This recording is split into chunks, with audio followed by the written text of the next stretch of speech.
just like that, we separated everyone by skin color and pit them against each other.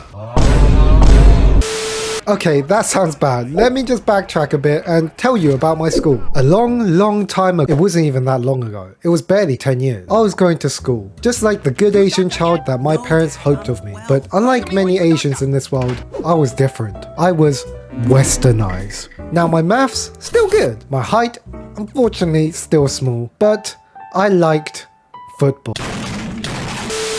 Now that might sound strange today, considering the huge growth in football in Asia, given the World Cup, Ronaldo, and the meme that is the Chinese Super League. But in the late 2000s and early 2010s, football was nowhere near close to even being considered a dominant sport. Though like I said, over the last decade, Asian football has seen huge growth for whatever reason. But that's beside the point. What I'm trying to say is, I'm Asian and I like football. So, like many school kids, I'd play football in my breaks, carrying on the tradition of kicking the younger years football away, just like how it was passed down to my friends and I. Football, however, is a team game, unless you're a striker in pro clubs. But in a school where everyone wore the same uniform, there was little to no way in differentiating people and teams with a quick glance. After all, that's why teams of kids with strong contrasting colours. Now, you might see where this is going. But to add some context, we were a very culturally diverse school, with a largely European populace but an equally large Asian demographic. On top of that, cancel culture was yet to be discovered, so mild racism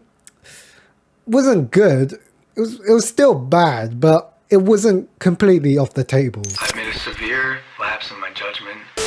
So how did that influence us football passionate kids? Well, as we couldn't make teams with our clothing, we used the next best thing, our skin. More specifically, skin color. As mentioned before, there was a fairly even split between white people and people of color, so quite conveniently, to quickly differentiate the teams, we'd use variations of whites v, Asians v, darks v, and so on. And whichever variation we used was just dependent on who was there and how many people of each group were there. Now, was this messed up? Kind of. From the outside looking in and without context, it seemed incredibly racist. But really at heart, it was just a few kids trying to play football. So what's the moral of the story?